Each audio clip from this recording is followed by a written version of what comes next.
ठीक है, coordination compounds chapter है। इस चैप्टर के अंदर मतलब ये जो कोऑर्डिनेशन कंपाउंड्स होते क्या है, कोऑर्डिनेशन कंपाउंड्स जैसे कि ना इसके अंदर क्या होता है, जैसे कई बार आपने देखा होगा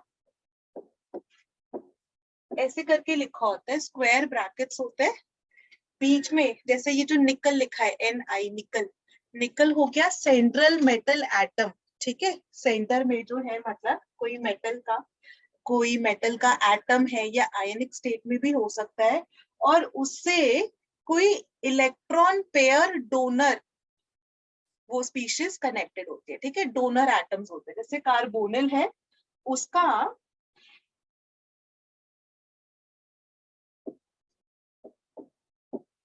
निकल के साथ कोऑर्डिनेट बॉन्ड फॉर्म हो रखा होता है। तो यहाँ पर क्या होता है, एक सेंट्रल मेटल एटम है और दूसरा जो डोनर एटम होता है ना, डोनर स्पीशीज, उसको कहते हैं लिगेंड, जो कि इलेक्ट्रॉन पेयर डोनर होता है। ठीक है, तो सेंट्रल मेटल एटम और डोनर स्पीशीज का बीच में कोऑर्डिनेट बॉन्ड प्रेजेंट होता है, और ऐसे कंपाउंड्स को हम बोलते हैं कोऑर्डिनेट कंपाउंड्स। कोऑर्डिनेट कंपाउंड्स हमको आम तौर पर काफी सारी जगह अवेलेबल होते हैं, जैसे कि जो प्लांट्स के अंदर क्लोरोफिल होता है, क्लोरोफिल जो वो लोग फोटोसिंथेसिस के टाइम में यूज करते हैं, ग्रीन कलर का पिगमेंट, तो वो जो फोटोसिंथेसिस के टाइम में जो क्लोरोफिल है वो भी कोऑर्डिनेशन कंपाउंड है। मतलब इस तरह करके लिखा होगा, या फिर बहुत सारे एग्जांपल्स हैं, जैसे कि K4 FeCl6, ये भी एक एग्जांपल है।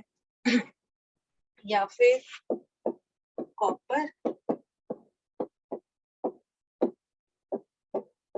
ये भी एक एग्जांपल है। तो ये सारे कोऑर्डिनेशन कंपाउंड्स है। तो इस चैप्टर में हम लोग इन कोऑर्डिनेशन कंपाउंड्स की स्टडी करेंगे।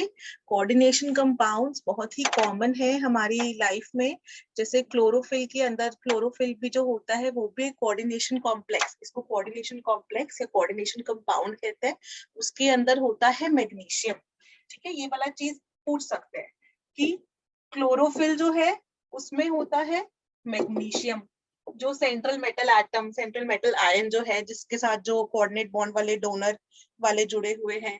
या फिर ऐसे ही कई बार जो है आपने ये वाली मेडिसिन खाई होगी विटामिन B12 की, विटामिन बी कॉम्प्लेक्स, हम लोग ये वाली मेडिसिन खाते हैं, है ना। तो ये जो विटामिन B12 वाली मेडिसिन होती है ये भी कोऑर्डिनेशन कंपाउंड है, कोऑर्डिनेशन कॉम्प्लेक्स है। और इसके अंदर जो सेंट्रल मेटल एटम होता है वो होता है कोबाल्ट, CO, कोबाल्ट। ठीक है, so these are some of the examples. या फिर हेमोग्लोबिन जो हमारे ब्लड में प्रेजेंट होता है, इसमें कौन सा होता होगा हेमोग्लोबिन, कौन सा सेंट्रल मेटल एटम होता होगा, ये वाला आप लोग को पता होगा, मैम आयरन, है ना। हाँ, तो हेमोग्लोबिन के अंदर आयरन होता है। तो ये हमारे कोऑर्डिनेशन कंपाउंड्स के बारे में हमको स्टडी करना है इन दिस चैप्टर।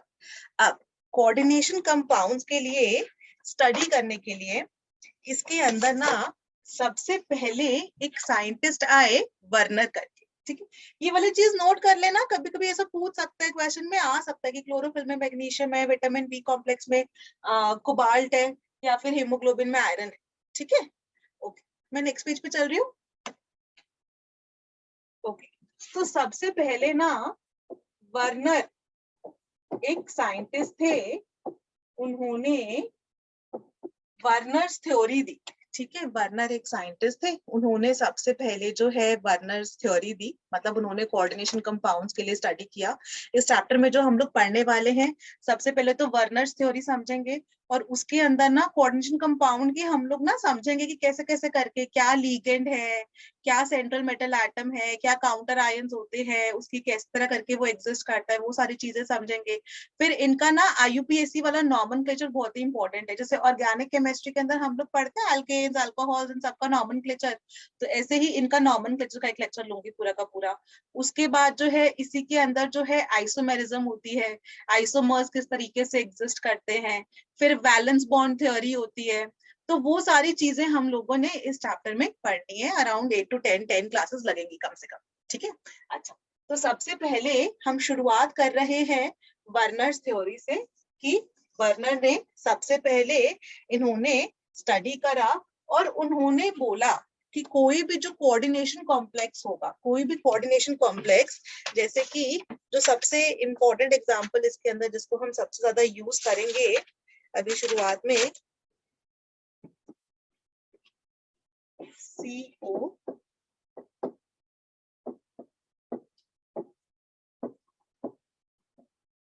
ठीक है, ये वाला कोबाल्ट, अमोनिया के 6 मॉलिक्यूल्स और उसके बाद Cl3, ठीक है। तो उन्होंने ना इस मॉलिक्यूल के ऊपर स्टडी करी थी बहुत सारी, और उन्होंने बोला कि कोई भी कोऑर्डिनेशन कॉम्प्लेक्स जो है उसके अंदर बच्चों 2 टाइप्स ऑफ वैलेंसी होती है। एक हमारी प्राइमरी वैलेंसी और दूसरी इज सेकेंडरी वैलेंसी। सबसे पहले समझते हैं कि प्राइमरी वैलेंसी क्या होती है। प्राइमरी वैलेंसी ना सिंपली हम लोग ऐसा बोलते हैं कि जो सेंट्रल मेटल एटम है, ठीक है, कोबाल्ट है इधर, ठीक है, सेंटर में जो है ना कोबाल्ट है, तो कोबाल्ट की जो है ना उसका चार्ज कितना है, उसका ऑक्सीडेशन नंबर कितना है, सिंपली दैट, उसको हम बोलते हैं प्राइमरी वैलेंसी और पीवी से डोनेट करते हैं, ठीक है। This is equal to the oxidation number of central metal atom या आयन, ठीक है। अगर हो सकता है वो मेटल एटम न्यूट्रल स्टेट में हो या फिर आयनिक स्टेट में भी हो सकता है, तो वो वाली चीज। अब जैसे यहाँ पर है कोबाल्ट के साथ, बच्चों देखो अभी आपको डायरेक्टली देख के पता नहीं चलेगा, चैप्टर की स्टार्टिंग है ना, धीरे धीरे करके समझ में आता है। तो इधर कोबाल्ट है, कोबाल्ट से जो है ना 6 अमोनिया के मॉलिक्यूल्स जुड़े हुए हैं और 3 क्लोरीन के एटम्स जुड़े हुए हैं, क्लोरीन के आयंस जुड़े हुए हैं, Cl- के आयंस जुड़े हुए हैं। तो कोबाल्ट की अगर मैं ऑक्सीडेशन स्टेट सोचूं कि ऑक्सीडेशन स्टेट क्या होगी, तो हम कैसे निकालते हैं, हमें कोबाल्ट की निकालनी है, चलो इसको मान लेते हैं X, ठीक है। कोबाल्ट का हमने ऑक्सीडेशन नंबर निकालना है, कल ही रिडॉक्स रिएक्शन चैप्टर शुरू किया है, थोड़ा बहुत आपको आइडिया भी होगा। तो कोबाल्ट की निकालनी है X प्लस 6 है अमोनिया के। नाउ अमोनिया का तो ओवरऑल मॉलिक्यूल न्यूट्रल होता है, अमोनिया इज NH3, कोई चार्ज नहीं होता, तो 6 into 0 कर लो, प्लस 3 into क्लोरीन के 3 है अनायन Cl- के, और क्लोरीन का होता है बच्चों -1, तो 3 into -1, this is equal to 0। इसको सॉल्व करोगे तो x plus 0 minus 3 equal to 0, तो x आ गया +3, hence oxidation number of central metal atom. तो इस केस में कोबाल्ट की प्राइमरी वैलेंसी इज +3, ऑलराइट। ये होती है हमारी प्राइमरी वैलेंसी, कि जो हमारा सेंट्रल मेटल एटम या आयन है उसका ऑक्सीडेशन नंबर कितना है। नेक्स्ट, दूसरी है सेकेंडरी वैलेंसी, जिसको आप SV से लिख देते हो। This is equal to coordination number, coordination number of central metal atom और आयन। अभी कोऑर्डिनेशन नंबर का क्या मतलब होता है, कोऑर्डिनेशन नंबर हम लोग पहली बार ही सुन रहे हैं टर्म। तो कोऑर्डिनेशन नंबर का मतलब होता है कि ये स्क्वायर ब्रैकेट्स को देखना आप, और ये स्क्वायर ब्रैकेट्स के अंदर कोबाल्ट तो सेंट्रल मेटल एटम है, ठीक है। जनरली जो ये सेंट्रल मेटल एटम है ना, मोस्ट ऑफ द केसेस में ट्रांजिशन मेटल्स ही होते हैं, ठीक है। ट्रांजिशन मेटल्स के पास d ऑर्बिटल्स होते हैं बड़े सारे, उसमें खाली हो सकता है कि वहां पर वो लोन पेयर अमोनिया उसको दे रहा होता है, तो वो डोनर एटम की तरह, अमोनिया लिगेंड है, डोनर एटम है, कोबाल्ट के पास जो है वो ल्यूविस एसिड का काम कर रहा है, वो धीरे धीरे करके समझाऊंगी, ठीक है। तो इस कोबाल्ट से इस स्क्वायर ब्रैकेट्स के अंदर देखना 6 अमोनिया जुड़े हुए, ठीक है, तो इसका कोऑर्डिनेशन नंबर हो गया 6। इस तरह करके ये होती है हमारी प्राइमरी वैलेंसी और दूसरी होती है हमारी सेकेंडरी वैलेंसी। ऑलराइट, ये चीज बच्चों समझ में आई। अब इसके अंदर थोड़ी थोड़ी चीजें मैं और इधर थोड़ा सा लिख लूं।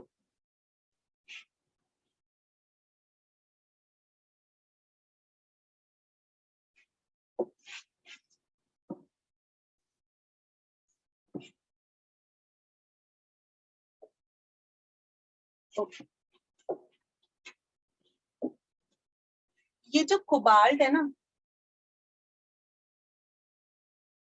इस कोबाल्ट को बोलते हैं central metal atom, CME, central metal atom या आयन। ये जो अमोनिया है इसके साथ, इसको बोलते हैं लिगेंड या फिर डोनर स्पीशीज। ठीक है, ये electron pair, loan pair of electrons cobalt को दे रहा है। ठीक है, और जो ये Cl माइनस है इसको बोलते हैं काउंटर आयंस।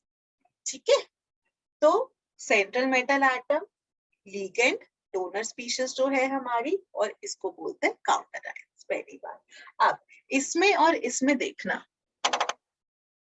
लिखा है,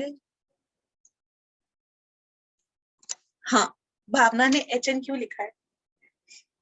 ओके, सो बच्चों, ये जो कोबाल्ट है ये lone pair of electrons accept कर रहा है, इसके पास लोन पेयर दे रहा है। हमने बॉन्ड बनाया था तो ऐसे ही बनाया था ना, अभी थोड़ी देर पहले दिखाया था। अमोनिया, अमोनिया, अमोनिया,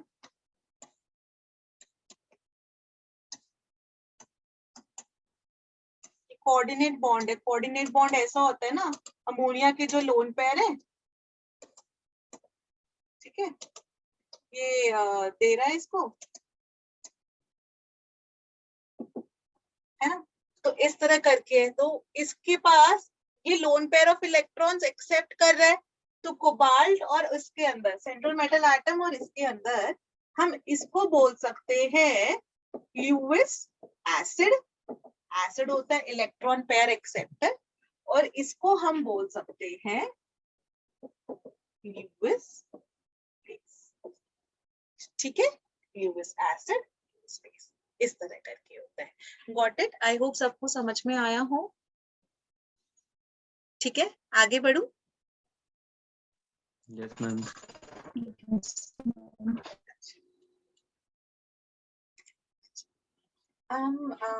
ओके, तो सबने लिख लिया है।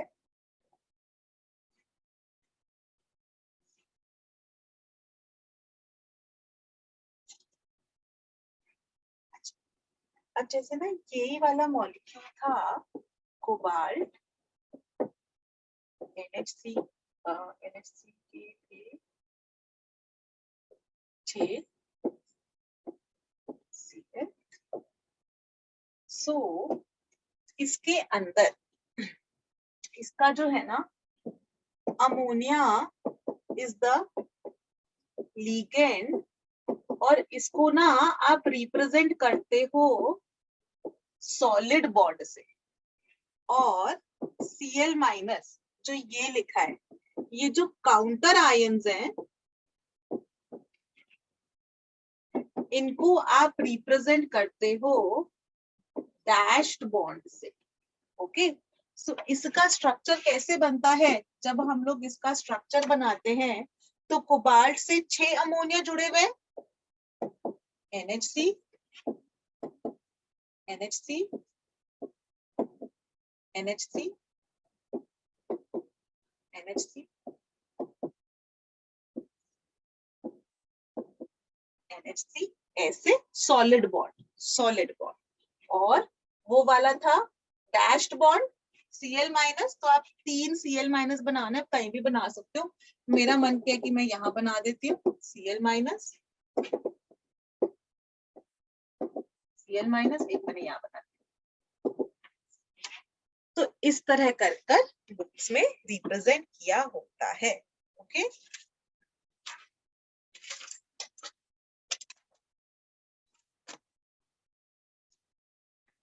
इस तरह this is their way of representation.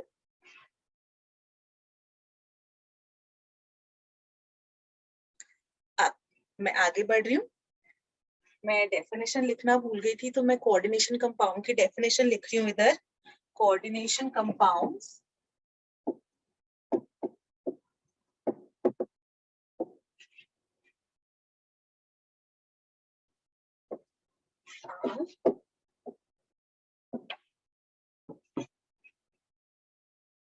those compounds in which the central metal atom is linked to a number of ions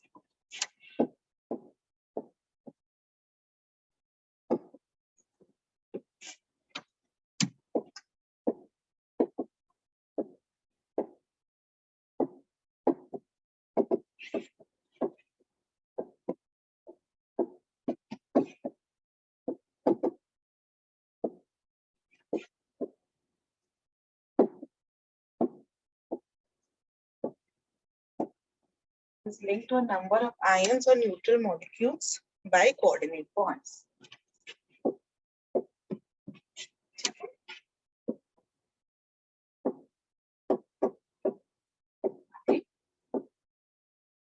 coordinate bonds. ठीक है. कोऑर्डिनेट बॉन्ड होता है between the central metal ion and O.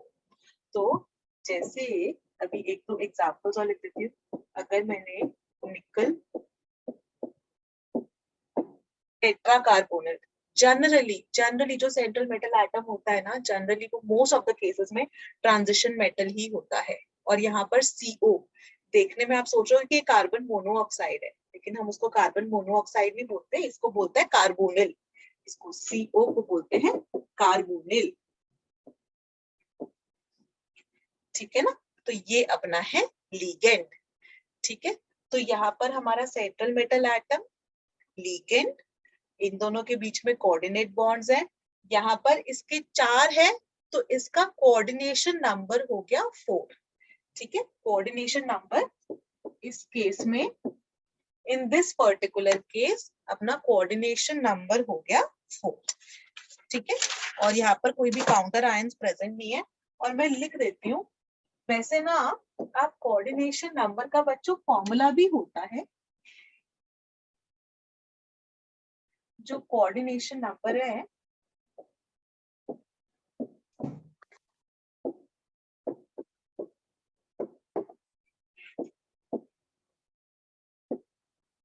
का formula भी होता है.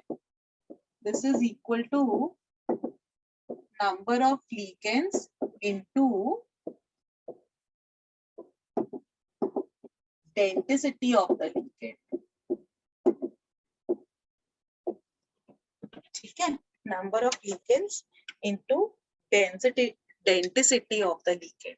अभी density एक नया वर्ड आ गया.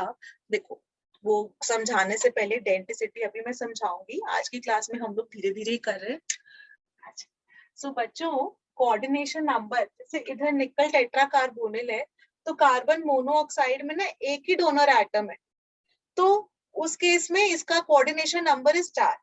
या फिर जब हम लोग ये वाला लिखे K4 FeCN6 पोटेशियम हेक्सासाइनाइडोफेरेट. ठीक है. नॉमेनक्लेचर भी समझाऊंगी. तो यहाँ पे आयरन से ना 6 साइनाइड जुड़े हुए, CN-, और इनका एक ही डेंसिटी है, मतलब एक ही साइड से वो डोनेट कर रहे हैं, मतलब एक ही डोनर स्पीशीज वहां पर है. तो इसका कोऑर्डिनेशन नंबर हो गया 6. ठीक है. तो इस तरह कर कर, तो वो डेंसिटी होते हैं. कुछ ऐसे भी होते हैं जहां पर 2 साइड से वो बॉन्ड फॉर्म कर रहे हैं, जैसे EN बोलते हैं, विच इज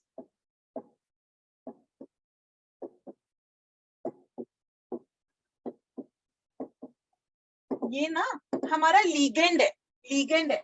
तो जैसे मेरा कोई सेंट्रल मेटल एटम है M, तो उसके अंदर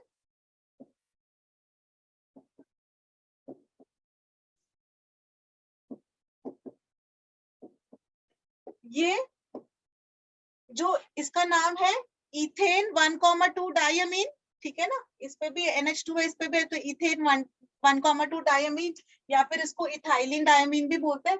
तो इसमें इन दोनों तरफ से डोनेट कर रहा है। तो ये अगर मेरा सेंट्रल मेटल एटम है M, तो इधर से ये दो तरीके से डोनेट कर रहा है। तो हम लोग जैसे अगर मेरा कॉम्प्लेक्स होता MEN2 समथिंग और 2+ ऐसा ही कुछ रैंडम लिख देते हैं, ठीक है, 2+ ऐसे मैंने M ऐसे ही रैंडम मान लिया। तो क्या हो रहा है यहाँ पर,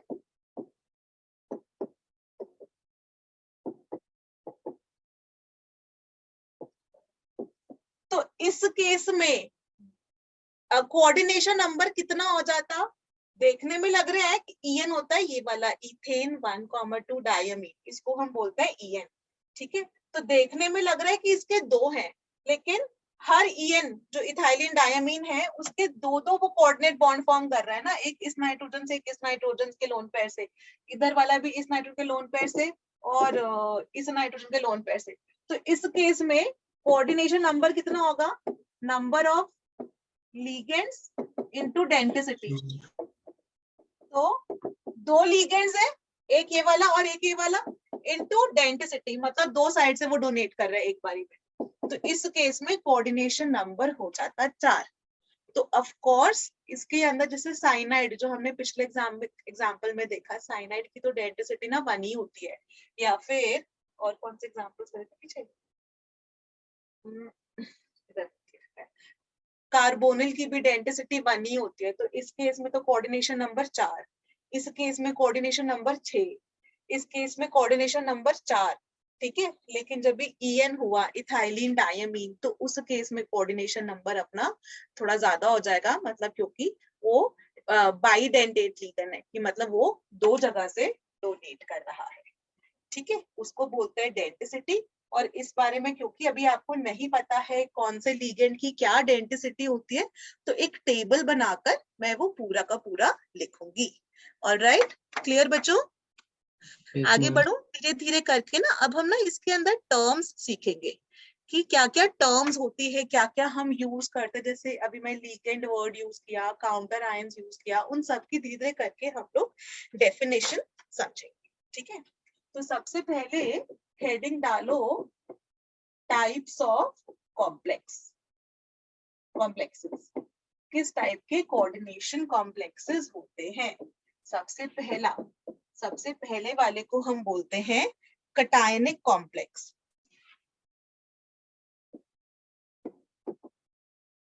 कटायनिक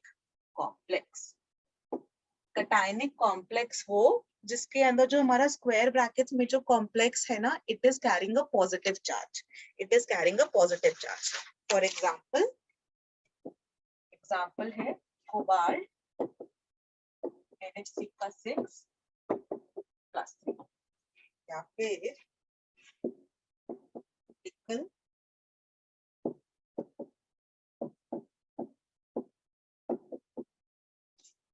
सिंपली देखकर समझ में आ रहा है कि जो हमारा कॉम्प्लेक्स है it is carrying a plus charge, तो उसको हम बोलते हैं कटायनिक कॉम्प्लेक्स।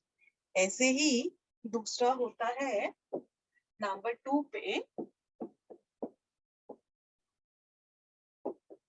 न्यूट्रल कॉम्प्लेक्स का मतलब इसके अंदर जो कॉम्प्लेक्स है उस पर कोई चार्ज नहीं है, इट इज न्यूट्रल, ठीक है। मतलब जो कॉम्प्लेक्स है उस पर कोई चार्ज नहीं है। दूसरा एग्जांपल लिख रही हूँ, अमोनिया का। देखो कोबाल्ट का अंदर +3 था, मतलब इस कोबाल्ट की वैलेंसी +3 है, प्राइमरी वैलेंसी +3 है, और ये 3 क्लोरीन है, तो +3 और -0।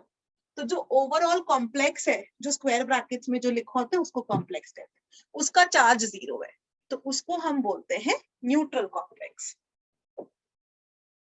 और नंबर 3 पे लिख देती हूँ अनायनिक कॉम्प्लेक्स। अनायनिक कॉम्प्लेक्स, इसके अंदर जो है जो कॉम्प्लेक्स है it is carrying a negative charge Ag -1।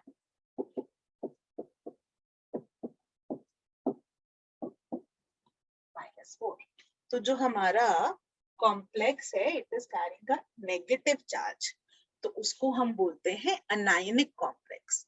Okay, cationic complex, neutral complex, anionic complex, ये हमारे डिफरेंट टाइप्स ऑफ कॉम्प्लेक्सेस हैं और जिनको हम स्टडी करेंगे। ऑलराइट, अच्छा, अब इसके अंदर ना एक बहुत सबको समझ में आओगे, बहुत ही सिंपल सिंपल एकदम धीरे धीरे चल रही, क्योंकि नया चैप्टर है ना और नई नई टर्म्स, ये वाला चैप्टर ना बच्चों को बहुत टफ लगता है। और इस चैप्टर में से ना हर साल आप मान के चलो एक या दो क्वेश्चंस तो आएंगे ही, ऐसा नहीं है कि ना इसमें से क्वेश्चन ना आए, एक या दो क्वेश्चंस आते ही हैं। कभी नॉमेनक्लेचर पे आ जाते हैं, कभी आइसोमेरिज्म के ऊपर आ जाते हैं, बैलेंस बॉन्ड थ्योरी पर भी आ सकता है, थोड़ा बहुत तो क्वेश्चन आता ही है, ये चैप्टर है इम्पोर्टेंट।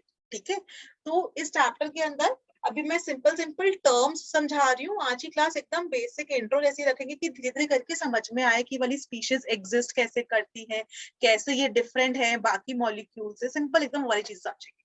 ठीक है, अच्छा, एक जो क्वेश्चन इसके अंदर आता है वो ना ये वाला आता है, मैंने जहां से शुरुआत करी थी, कोबाल्ट,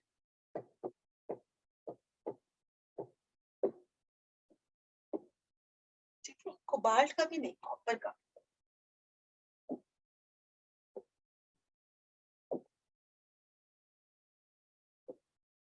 ठीक है बच्चों, एक ये वाला कंपाउंड है, एक है कॉपर,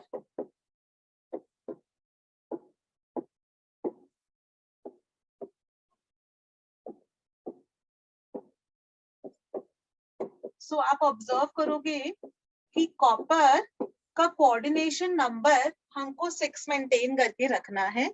कोऑर्डिनेशन नंबर की ना मोस्ट कॉमन वैल्यूज की, ये वाली कोऑर्डिनेशन नंबर की कॉमन वैल्यूज है विच इज 4 और 6, जो मोस्ट कॉमन है 4 या 6 मोस्ट ऑफ द मेटल्स के लिए, 4 या 6 अपना कोऑर्डिनेशन नंबर की कॉमन वाली वैल्यूज है।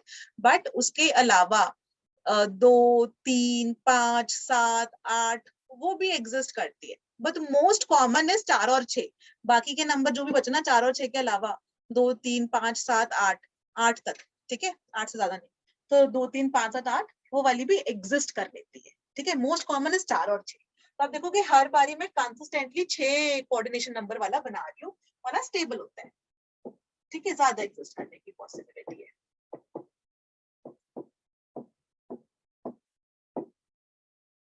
ठीक है, इसके आगे नहीं एग्जिस्ट कर सकता। ठीक है, मैं और अमोनिया घटा के, और क्लोरीन है ही नहीं मेरे पास, कॉपर की मैं ये वाली ले लेती हूँ। कॉपर में नहीं, कोबाल्ट ही लेना चाहिए था ना, क्योंकि कॉपर की तो वो हो सकती है, कोबाल्ट, सॉरी कोबाल्ट, कॉपर की तो +1 +2 जाती है ना, कोबाल्ट की प्लस ही जाती है, सॉरी। ठीक है, अब ये वाला करके है। अब इसके ऊपर जो क्वेश्चन आता है कि हमको ना हुआ कैसे, मतलब इतनी देर से हम बात कर रहे हैं, सबसे पहले ये वाली चीज कि पता कैसे चला कि कोऑर्डिनेशन कंपाउंड एग्जिस्ट करता है, कि ये कोऑर्डिनेशन उसमें एग्जिस्ट कर रहा है, इट इज नॉट एग्जिस्टिंग। मैं ये भी तो बोल सकती थी कि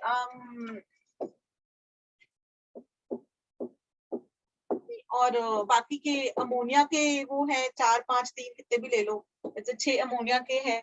ठीक है, तो मैं ये भी तो बोल सकती थी कैसे पता चला कि वो इस फॉर्म में, मतलब कोऑर्डिनेशन फॉर्म में एग्जिस्ट कर रहा है, ये पता कैसे चला। तो उसके लिए हमने क्या किया ना, हमने इसका रिएक्शन एक्विस हमने इसका reaction aqueous silver nitrate AgNO3 से कराया।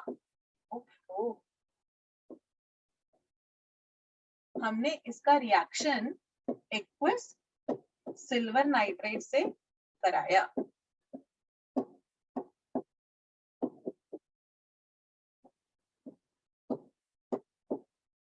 हमने जब इसका रिएक्शन ना सिल्वर नाइट्रेट से कराया, तो हुआ क्या, इन वाले कोऑर्डिनेशन कॉम्प्लेक्सेस की खासियत क्या है, क्या खास बात है, वो ये कि जो कॉम्प्लेक्स है, जो चीज स्क्वायर ब्रैकेट्स के अंदर है, वो ना एज इट इज इंटैक्ट रहती है, वो नहीं टूटती, वो एकदम एज इट इज सॉलिड, एकदम एज इट इज बनी रहेगी, कि वो टूटेगी नहीं।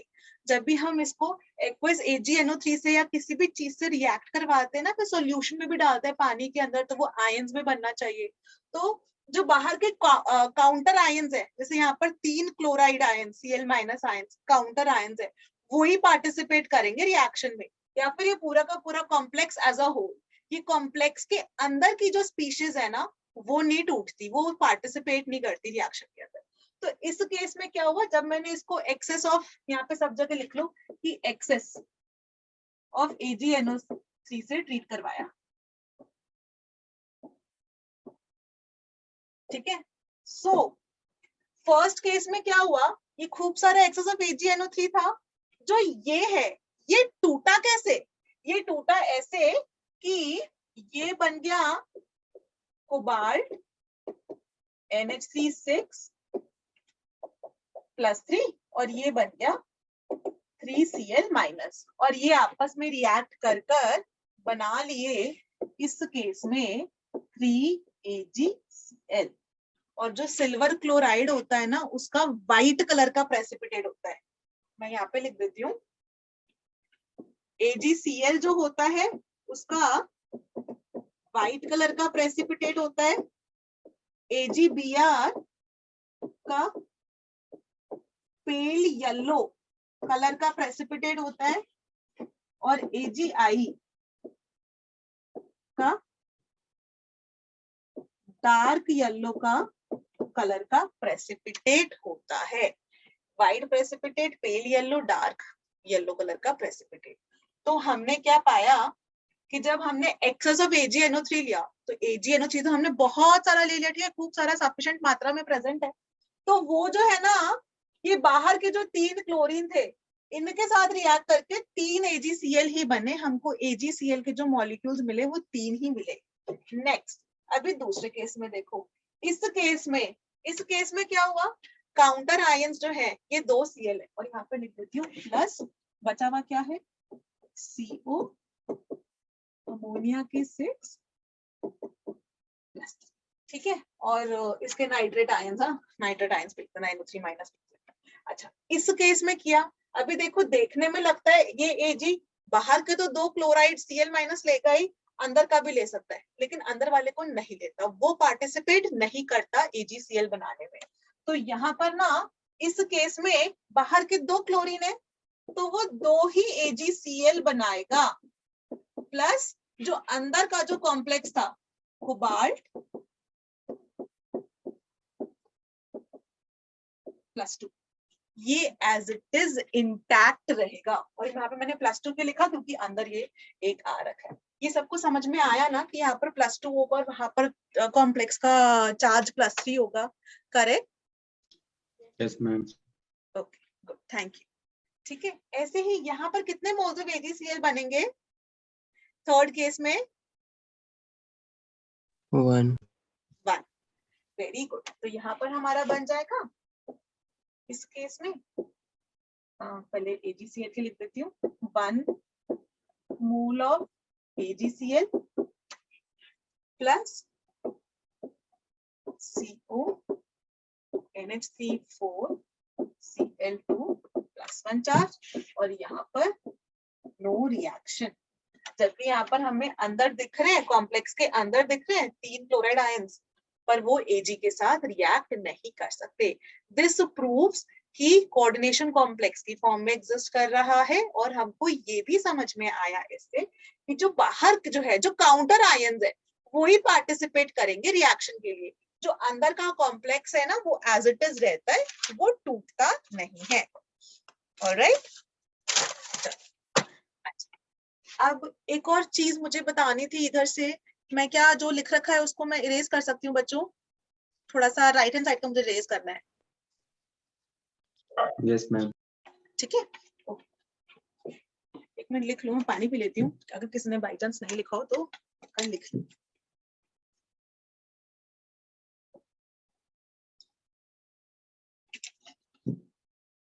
आज क्लास 6:45 पर ही छोड़ दूंगी, बिकॉज मेरी बैक टू बैक क्लासेस लगी हुई है, दूसरी क्लास 7 बजे से लगी हुई है, तो आप लोग की 15 मिनट पहले छोड़ूंगी, उन लोग की 15 मिनट देर से शुरू करूंगी, क्योंकि मेरे को ना घर जाके क्लास लेनी है, ऑनलाइन ही क्लास है। तो बच्चों मैं दोनों बैचेस के साथ तो वो कर रही हूँ कि तुम्हारी 15 मिनट जल्दी, उनकी 15 मिनट लेट शुरू कर रही हूँ, ठीक है? अच्छा, ओके, सो ये भी बता दें। ऑलराइट, ये वाला जो कॉम्प्लेक्स है, कभी आपसे ना ऐसा भी पूछ लेते हैं कि ये किस टाइप का कॉम्प्लेक्स है। मतलब यहाँ पर आप इसी के अंदर हेडिंग डाल सकते हो, टाइप ऑफ कॉम्प्लेक्स, ठीक है ना। जैसे ये वाला है, इसको हम बोलते हैं 1:3 टाइप। 1:3 टाइप क्यों बोलते हैं? कॉम्प्लेक्स के अंदर 1 और 3 उसके काउंटर आयंस, तो इसको हम बोलते हैं 1:3 टाइप कॉम्प्लेक्स, ठीक है। और जैसे ये वाला है, इसके अंदर कॉम्प्लेक्स, एक कॉम्प्लेक्स के साथ 2 काउंटर आयंस हैं, तो इसको हम बोलते हैं 1:2 टाइप ऑफ कॉम्प्लेक्स। इसको हम बोलते हैं 1:1 टाइप ऑफ कॉम्प्लेक्स। और ये तो अपना एज इट इज है, ठीक है, इसके अंदर तो नहीं होता है। अच्छा, एक चीज इसके अंदर ये वाली चीज हो गई, और दूसरा ये चीज तो समझ में आ गई होगी सबको, इसमें तो कुछ है नहीं ज्यादा बताने के लिए, ठीक है। अब मैं नेक्स्ट पेज पे चल रही हूँ। देखो, जब मैंने Cu NH5 Cl Cl2 लिखा, ठीक है, CO सॉरी, बार बार से मिस्टेक कर रही हूँ, कोबाल्ट की प्लस सी वैलेंसी, कॉपर की तो +1 +2 लेता है ना, तो ऐसे करके लिखा। तो जब ना मैंने इसको पानी में डालते हैं, इसको पानी में डाला, तो ये कितने आयंस प्रोड्यूस करता है? टोटल 3 आयंस प्रोड्यूस करता है। कैसे? कोबाल्ट NH5 Cl+2 और 2 क्लोराइड आयंस। तो इस केस में टोटल हमने 3 आयंस बनाए। तो इस केस में टोटल 3 आयंस बनाए। ऐसे ही दूसरा केस देखो, अगर हम बोले K4 FeCN6, ये वाला है, इसको जब आप पानी में डिसॉल्व करते हो तो वो K4 है, तो यहाँ पर काउंटर आयन पोटेशियम है, स्क्वायर ब्रैकेट्स के बाहर जो होता है 4K+ है, और FeCN the whole 6 4 नेगेटिव, ठीक है। तो यहाँ पर 4 और 1 5, तो इस केस में टोटल 5 आयंस है, ठीक है ना। पहले वाले के एक्वस सॉल्यूशन के अंदर 1 और 2 3 है, और इस वाले में 4 और 1 5 है। तो कभी हम आपसे पूछ लेना कि बेटा इनमें से जो है कौन से कॉम्प्लेक्स की कंडक्टिविटी ज्यादा होगी, ज्यादा अच्छा कंडक्टर होगा, इलेक्ट्रिकल कंडक्टेंस हाई होगी, तो आप कैसे बोलते हो? जिसके अंदर नंबर ऑफ आयन ज्यादा होते हैं उसकी कंडक्टिविटी ज्यादा होती है। So this will be a better conductor compared to this one. All right, तो जिसके अंदर नंबर ऑफ आयन ज्यादा, उसकी कंडक्टिविटी ज्यादा होती है। ये वाली चीज बतानी थी बच्चों। इसके बाद एक और चीज बतानी थी। मैं नेक्स्ट पेज पर आ रही हूँ बच्चों, बहुत सिंपल सिंपल चल रहा है, वो सबने लिख लिया हो, ठीक है। चल मैं आगे बढ़ रही हूँ। एक और चीज, एक तरफ ना कभी कभी आपने डबल सॉल्ट देखे होंगे। डबल सॉल्ट जैसे कि सबसे कॉमन एग्जांपल डबल सॉल्ट का है, एक आपने देख रखा होगा, जैसे कि कार्नेलाइट। कार्नेलाइट का फॉर्मूला होता है KCl.MgCl2.6H2। दूसरा एग्जांपल है मोहर सॉल्ट का। हाँ, और मोहर सॉल्ट का बच्चों फॉर्मूला याद होना चाहिए। मोहर सॉल्ट का फॉर्मूला है iron sulphate, ammonium sulphate, 6H2। तीसरा है पोटाश आलम, जिसको फिटकरी बोलते हैं, हिंदी में फिटकरी जिसको बोलते हैं, तो K2SO4 aluminium sulphate dot 24H2। इनको हम बोलते हैं डबल सॉल्ट। ये है double salt. These are completely different from अपने कोऑर्डिनेशन कंपाउंड्स। कैसे? जब इन सॉल्ट्स को आप पानी में डिसॉल्व करोगे, जैसे ये ले लिया हमने फिटकरी को पानी में डिसॉल्व किया, पोटाश आलम फिटकरी, तो इसको लिया, तो पानी के अंदर ना हमें कौन कौन सी आयंस मिलेंगी? पोटेशियम की भी आयंस होंगी, सल्फेट की भी होगी, एल्यूमिनियम की भी। ये सारी आयंस प्रेजेंट होंगी। ये सारी आयंस प्रेजेंट होने का मतलब ये है कि ना, जैसे स्कूल के अंदर 12th क्लास के अंदर ना प्रैक्टिकल्स होते हैं, जिसके अंदर ना मैम सॉल्ट एनालिसिस करवाती है, और मैम आपको ना कोई क्या करेंगी, पेपर में ना मैम कोई सॉल्ट का वो पाउडर चूरा रख कर दे देंगी, और फिर वो बोलेंगे कि बेटा बताओ ये सॉल्ट कौन सा है। इस तरह का प्रैक्टिकल करवाते हैं वो स्कूल के अंदर, ठीक है, मतलब बोर्ड में वही वाला आता है ना। तो उसमें करना क्या होता है, आप सॉल्ट की एनालिसिस करते हो, आप ना उसके अंदर चेक करते हो कि कौन सा कटायन प्रेजेंट होगा, कौन सा अनायन प्रेजेंट होगा, और उसकी आप सारी की सारी टेस्ट करते हो, ठीक है, कि सिल्वर का व्हाइट कलर का सॉल्ट होता है, अमोनियम क्लोराइड सब्लाइम कर जाता है, ऐसे अलग अलग चीजें होती हैं, ठीक है। तो आप वो सारे करते हो कि कॉपर अगर वो नीले से रंग का है तो कॉपर +2 में नीले रंग का होता है, आयरन जो है ब्लूइश ग्रीनिश सा होता, ग्रीन कलर का होता है आयरन का +2 वाली स्टेट में, +3 में वो जो है रस्ट कलर का सा होता है, रस्ट मतलब ब्राउन कलर का सा होता है, ठीक है ना। मैंगनीज का पिंक पर्पल सा कलर का होता है सॉल्ट। तो ना ऐसे सॉल्ट एनालिसिस करनी होती है, तो अलग अलग कटायंस अलग अलग अनायंस ना अलग अलग कलर के होते हैं, अलग अलग टेस्ट देते हैं। तो जैसे इधर पोटाश आलम है या फिटकरी ले लो, तो इसके अंदर ये फॉर्मूला है इसका पोटाश आलम का, तो ये ना पोटेशियम का भी टेस्ट देगा, सल्फेट का भी टेस्ट देगा, एल्यूमिनियम का भी टेस्ट देगा, सबके पॉजिटिव टेस्ट देगा। कि पोटेशियम वाला टेस्ट के अंदर गुड, मतलब वो टेस्ट पॉजिटिव देने का मतलब ये है कि it will confirm the presence of potassium ions present in it, it will confirm the presence of aluminium ions present in it, it will confirm the presence of sulphate अनायन present in it. या फिर जैसे ये वाला है, तो इसके अंदर वो Fe+2 का टेस्ट भी दे देगा, और अमोनियम का भी टेस्ट दे देगा, ठीक है, तो और सल्फेट का भी, सॉरी, ठीक है, और इसके अंदर भी लिख देती हूँ, पोटेशियम का भी दे देगा, क्लोराइड का भी दे देगा, Mg+2 का भी दे देगा। तो वो ना इन सारे के पॉजिटिव टेस्ट देता है एकदम बढ़िया से, कि एकदम पता चल जाता है कि हाँ पोटेशियम प्रेजेंट है, हाँ इसके अंदर ये मैग्नीशियम प्रेजेंट है, हाँ इसके अंदर क्लोराइड प्रेजेंट है, सबके ना प्रॉपर टेस्ट देता है। इनको बोलते हैं हम double salt. But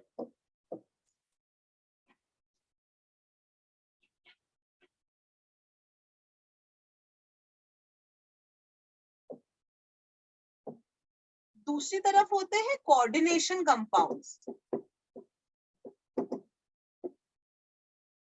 coordination compounds जैसे कि K4 FeCN6, ठीक है। नाउ जब भी इसको हम पानी में डिसॉल्व करना, तो हमने लिखा था ना अभी कि ये 4 पोटेशियम के आयंस का टेस्ट देगा, और ये FeCN6 O नेगेटिव इसी तरीके से टूटेगा। तो अगर यहाँ पे Cn की जगह ऐसा करती हूँ, Cl कर देती हूँ क्लोराइड, ज्यादा आपको रिलेटेबल लगेगा, है ना।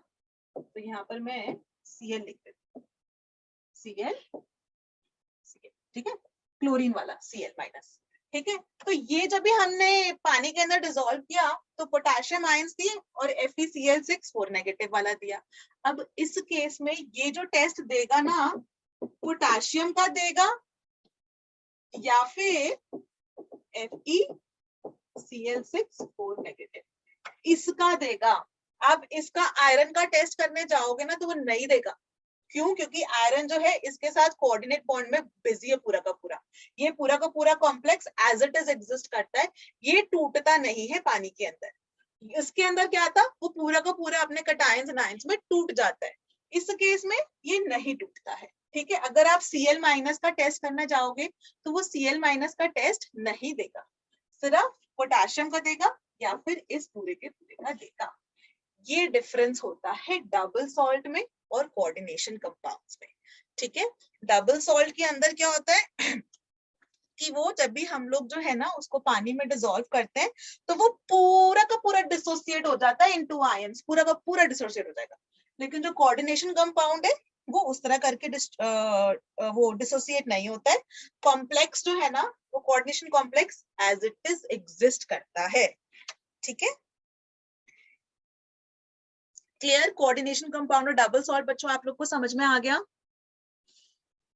मैं आगे बढ़ रही हूँ।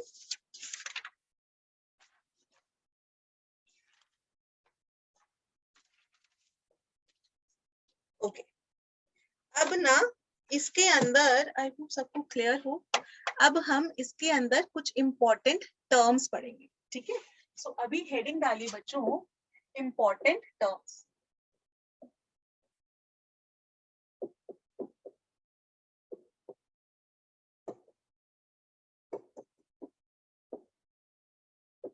हम कुछ इंपॉर्टेंट टर्म्स पढ़ेंगे और सबसे पहली मोस्ट इंपॉर्टेंट टर्म जो हम स्टडी करेंगे वो है लिगेंड, ठीक है। लिगेंड की पहले मैं डेफिनेशन लिख देती हूँ। The donor atom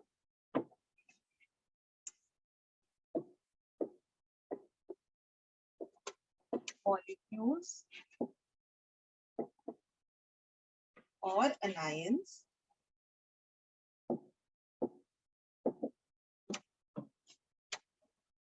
which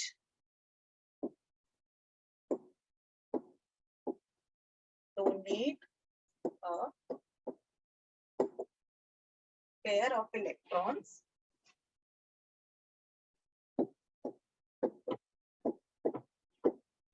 to the metal atom or ion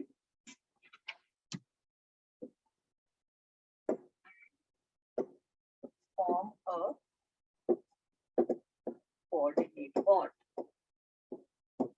ठीक है। और इसी के साथ साथ central metal atom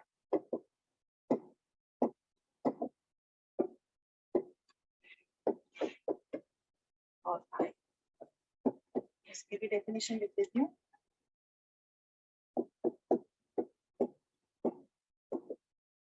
The metal atom or ion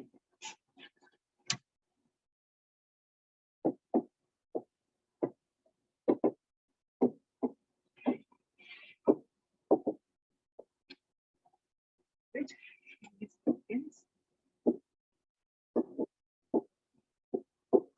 attached. ठीक है बच्चों, प्लीज डेफिनेशन नोट डाउन करो।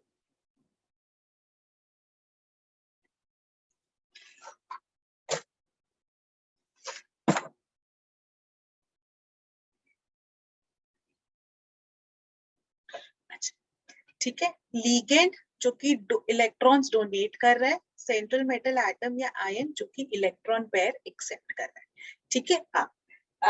लिख लिया। आज सब लोग बहुत चुप चुप है, बहुत बोरिंग लग रहा है क्या? समझ में आ रहा है बच्चों? थोड़ी सी शुरुआत है, चैप्टर की एकदम थ्योरी थ्योरी है, ठीक है। आई एम सॉरी अगर वो बोरिंग चल रहा है तो I can not make it more interesting. वैसे भी इनऑर्गेनिक केमिस्ट्री बहुत बोरिंग होती है, एकदम रट्टा रट्टा होता है। चलो खैर, ligand central metal atom, okay. Ligands ना वो अलग अलग तरह के हो सकते हैं, different types of ligands are possible.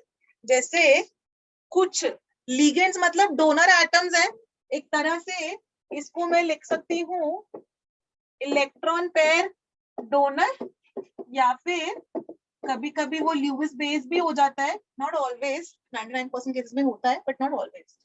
अच्छा, तो इलेक्ट्रॉन पेयर डोनर हो गया, अलग अलग हो सकते हैं, बहुत सारे हो सकते हैं, ठीक है। जैसे कि अब इसके अंदर मैं क्लासिफिकेशन लिख देती हूँ। नंबर 1, ठीक है, बेस्ड ऑन ऐसा करके लिखते हैं, ठीक है। पहले लीगेंड्स के कुछ एग्जांपल लिख देते हैं, लीगेंड्स के ना कुछ एग्जांपल्स ऐसे करके लिख देती हूँ और धीरे धीरे आपको याद होते जाएंगे, ठीक है। Cl minus, F minus, Br minus, I minus, ठीक है। OH माइनस हाइड्रोक्साइड वाला जो होता है, OH माइनस, या फिर वाटर भी हो सकता है, ammonia, CO, carbonyl. Next is CH2 दोनों पे NH2 इसको हम बोलते हैं इथेन 1,2 डाइअमीन, ठीक है। या फिर acetate ions CH3COO negative,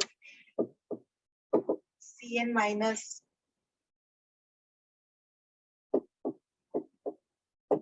SCN minus is thiocyanate. अभी इनका नॉमेनक्लेचर भी करवाऊंगी अगली क्लास में, ठीक है। SCN माइनस थायोसाइनेट होता है, ठीक है। ये हो गया इथेन 1,2 डाइअमीन। और एक और लिखती हूँ, यहाँ पर लिखती हूँ, CH2 N और यहाँ पर देखना, जैसे ये वाला था ना, इसी से ये बना दिया CH2COO negative, CH2COO negative, CH2COO negative, CH2COO negative. इसका नेम है EDTA, ethylene diamine 1 2 3 4 tetra acetate, acetic acid से बना है ना, तो एसिटेट। इथाइलिन, इसका जो ये है ना, इसका कॉमन नेम होता है इथाइलिन डाइअमीन, इथाइलिन डाइअमीन, ठीक है। मुझे नहीं पता, इथाइलिन बोलते हैं कुछ टीचर्स, इथिलीन भी बोलते हैं, तुम्हारी जो इच्छा हो बोलो, ठीक है। इसको और EN भी लिखा होता है कभी कभी, इथाइलिन डाइअमीन।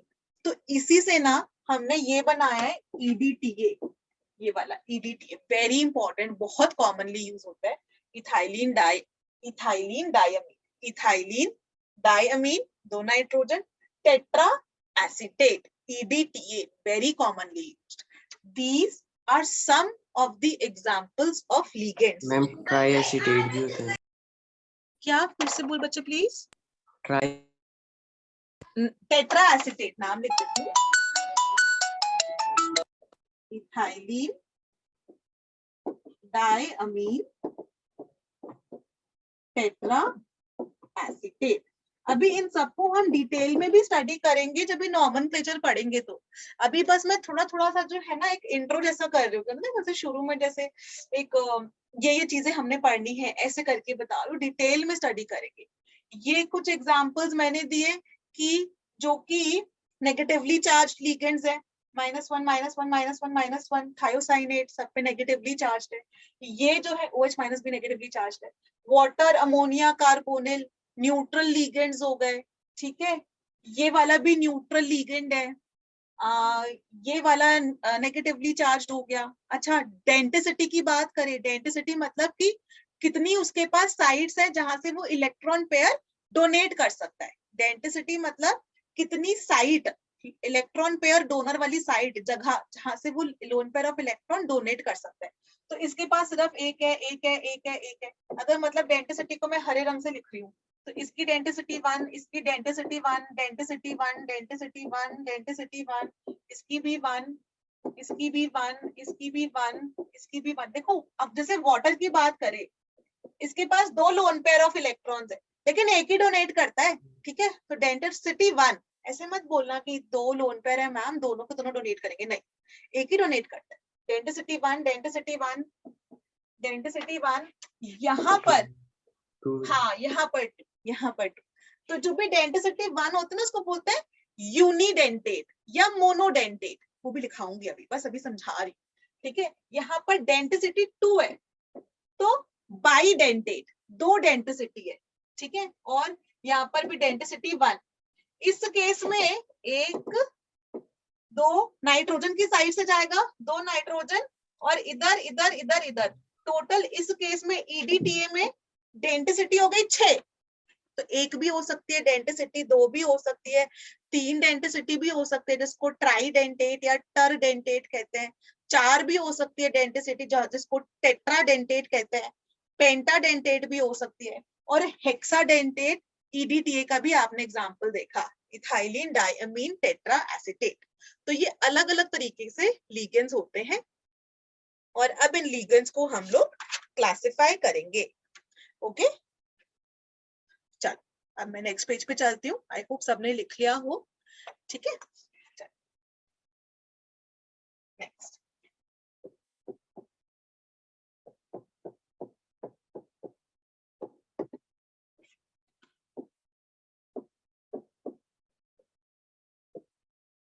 Classification of ligands. अभी पहला तरीका ऑफ क्लासिफाई करने का लिगेंड्स को इज बेस्ड ऑन चार्ज। सो एक तरीका है हम लिगेंड्स को क्लासिफाई कर सकते हैं based on charge. Okay, so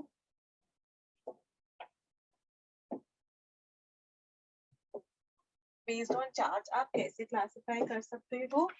number 1, पहला है positively charged ligands,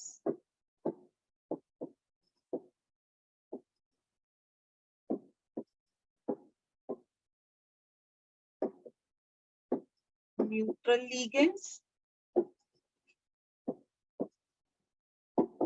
negatively charged ligands.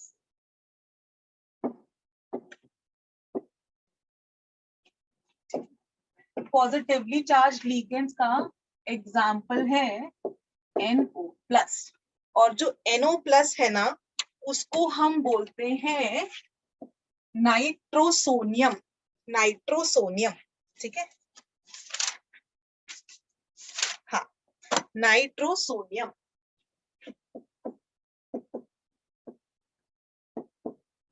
ठीक है, ये मत सोचना कि मैम पॉजिटिव चार्ज है तो फिर वो क्यों डोनेट करेगा इलेक्ट्रॉन, वो तो अपने पास ही रख के बैठ जाएगा, पहले खुद ही इलेक्ट्रॉन डेफिशिएंट है। नहीं, उसके पास नाइट्रोजन के पास लोड पेयर है और वहां से उसको वो डोनर साइड प्रेजेंट है तो वो डोनेट कर सकता है। ठीक है, so this is nitrosonium which is a positively charge ligand. Another example is NO2 plus, जिसको आप नाइट्रोनियम आयन भी कहते हो। और एक और एग्जांपल था, हाँ, एक और एग्जांपल है NH3 NH2 प्लस। अगर जो 12th वाले बच्चे उनको शायद याद आ सकता है, मैंने हाइड्राजीन बताई थी NH2 ठीक है, एल्डिहाइड कीटोन के रिएक्शंस के अंदर कि वो हाइड्राजीन से रिएक्ट करता है ऑक्साइन की फॉर्मेशन में। ठीक है, हाइड्राजोन्स फॉर्म होते हैं, तो वही हाइड्राजीन के अंदर मैंने एक यहाँ पर NH3 यहाँ पर NH2 प्लस, तो इसको हम बोलते हैं हाइड्राजीनियम आयन।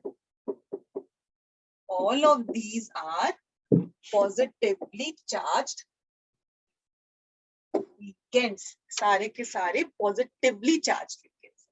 अब न्यूट्रल लिगेंड्स जैसे कि वाटर, ठीक है, वाटर के पास लोन पेयर प्रेजेंट है, इवन दो इसके पास 2 लोन पेयर है तब भी यूनिडेंटेटी होता है, हाँ, दोनों डोनेट करता। वाटर, अमोनिया, कार्बन मोनो, ये जो कार्बोनिल होता है, ठीक है, और कौन कौन सा हो सकता है, ये वाला कहाँ गया, ये वाला इथिलीन डायमीन CH2 NH2 ठीक है, न्यूट्रल लिगेंड्स। ठीक है, ऐसे ही नेगेटिवली चार्ज लिगेंड्स के एग्जांपल हम लिखें Cl minus, Br minus, OH minus, SCN minus, और ये भी होता है, हाँ, ये लिखना भूल गई मैं पीछे, ऑक्सलेट आयन है C2O4 2 नेगेटिव, और इसका स्ट्रक्चर ऐसे होता है C double bond O negative, C double bond O negative. और ऑक्सलेट बाइडेंटेट होगा कि यूनिडेंटेट होगा, थोड़ा देख के बता सकते हो प्लीज?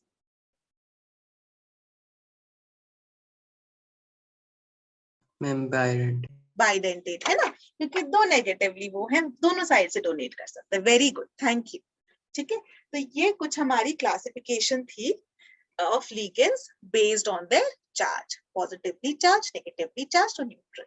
ठीक है, ऐसे ही नेक्स्ट क्लासिफिकेशन, मैं नेक्स्ट पेज पे आ जाऊं? यस, है ना? यस। ठीक है,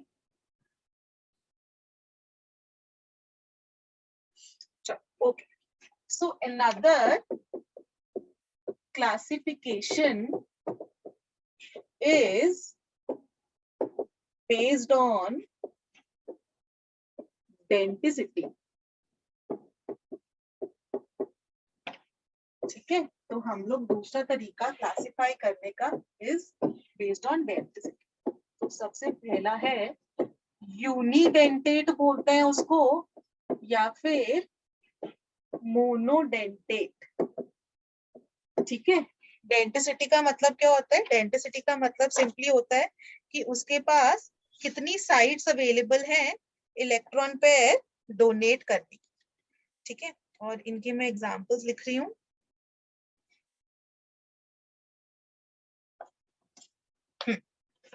ठीक है, इसके एग्जांपल्स लिख रही हूँ। इसके एग्जांपल्स हैं Cl minus, Br minus, F minus, OH minus और ammonia, water, carbonate, NO plus और PPH3।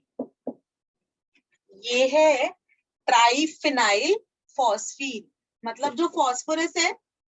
ठीक है, फॉस्फोरस का एटॉमिक नंबर 15, 285, 5 वैलेंस इलेक्ट्रॉन, 1 2 3 4 5, और ये जो है ना, ये फिनाइल इससे जुड़े हुए होते हैं। ऐसे करें, ये न्यूट्रल लिगेंड है, कोई चार्ज नहीं है, और ये मोनोडेंटेट या यूनिडेंटेट है, इसके पास एक डोनर वाली साइट है। ठीक है, ये यूनिडेंटेट लिगेंड। दूसरा है यूनिडेंटेट के बाद नंबर 2 बाइडेंटेट, जिसको कभी कभी बुक्स में डाइडेंटेट लिगेंड भी लिखा होता है, मतलब 2 डोनर साइट्स प्रेजेंट है। Example CH2, CH2, NH2। ये बहुत ही इंपॉर्टेंट एग्जाम्पल है, इसलिए बार बार लिखे बच्चों। इसको EN भी बोलते हैं, या फिर इथिलीन डायमीन भी कहते हैं, या फिर आयुपिक नेम लिखे तो इथेन 1,2 डायमीन। वो 1,2 ना ऐसे करके आया कि कार्बन है, कार्बन को नंबरिंग कर दो, फर्स्ट कार्बन सेकंड कार्बन दोनों पे अमीन है, इथेन 1,2 डायमीन। ठीक है, ये हो गया एक एग्जांपल। दूसरा हो गया C2O4 नेगेटिव, जो कि ऑक्सलेट है। ठीक है, तो इसका होता है C double bond O negative, C double bond O negative. तो ये भी बाइडेंटेट लिगेंड हो गया। ठीक है, Yes, ma'am. ओके, नेक्स्ट पे चलूं, ट्राइडेंटेट वाले पे, है ना।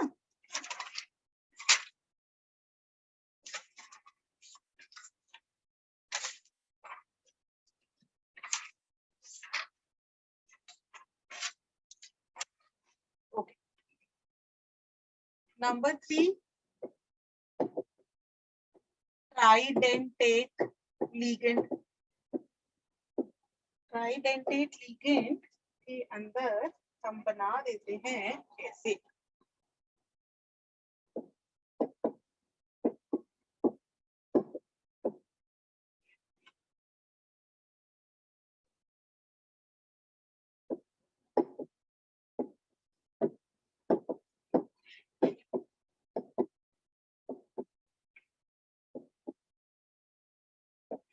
देखो मैंने क्या किया, इस CH2 CH2 NH2 NH2 होता है ना, एक N पे H हो के घटा,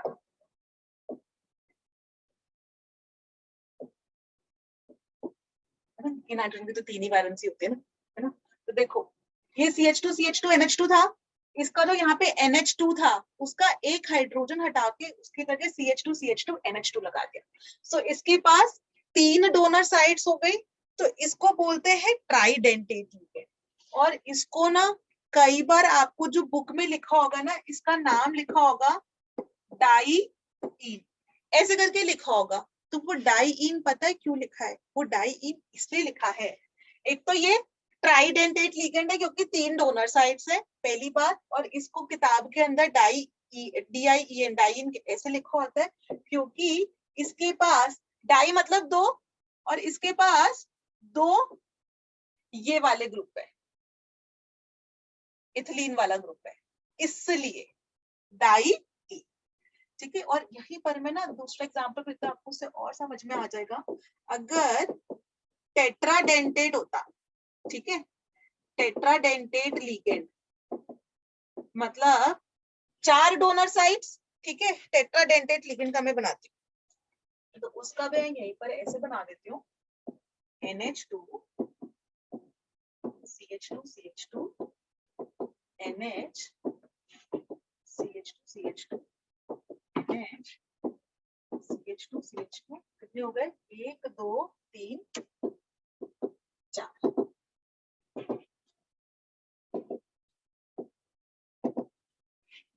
तो एक तो टेट्राडेंटेट हो गया बिकॉज 1 2 3 4 डोनर साइट्स है, और इसका जो नाम लिखा होता है ट्राई TRIEN, क्यों? क्योंकि इसके पास 3 इथिलीन वाले ग्रुप्स हैं, ट्राई ऐसा भी लिखा होता है, ठीक है ना। और यहीं पर और इससे पेंटाडेंटेट वाला भी बना, चलो पेंटाडेंटेट तो अभी समझ में आ गया होगा, है ना, लेकिन मैं दूसरा एग्जांपल एक और दिखा देती हूँ पेंटाडेंटेट का, ठीक है। यहाँ पर लिख रही हूँ मैं बच्चों,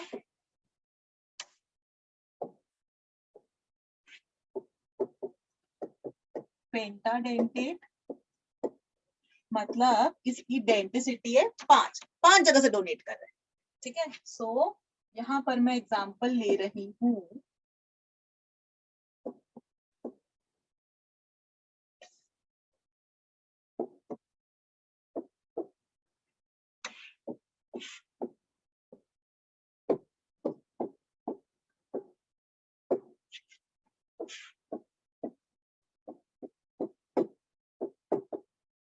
तो इसके पास ना 5 डोनर साइट्स हो गई, site 1 site 2 site 3 site 4 site 5, 5 donor sites हो गई। जो EDTA बनाया था ना पहले, इथिलीन डायमीन टेट्रा एसीटेट, वो चौथा एसीटेट नहीं लगाया तब वो हेक्साडेंटेट हो जाता, तो मैंने उसकी जगह मैंने ऐसे लगा दिया, है ना, एकदम सिंपल।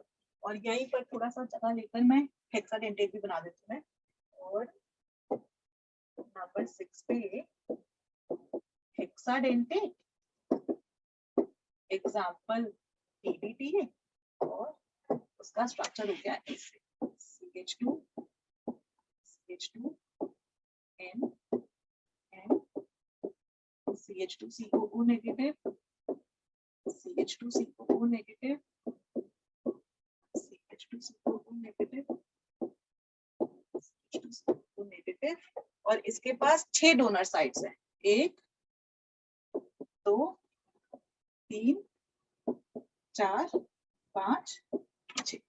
तो ये हो गया हेक्साडेंटेट लिगेंड।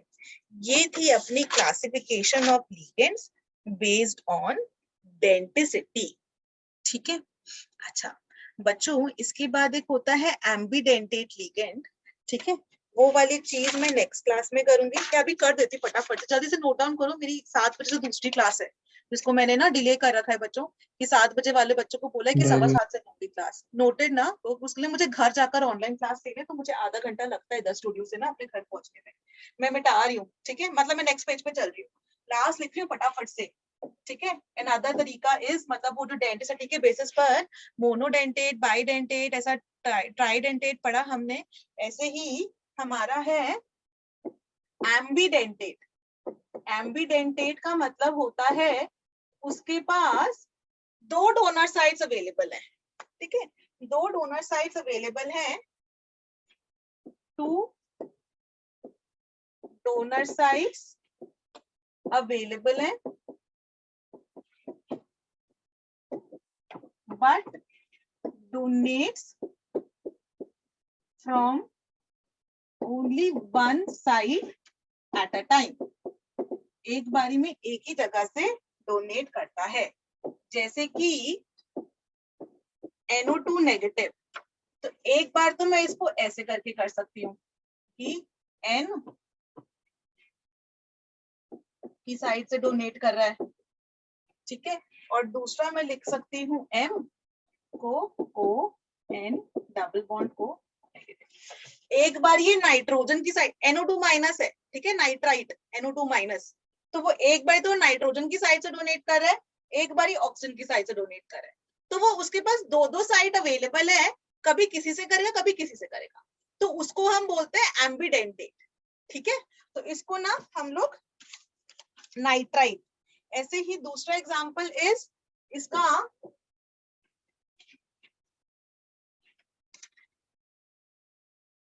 दूसरा एग्जांपल इसका है, अरे थायोसाइनेट SCN नेगेटिव, ठीक है, थायोसाइनेट।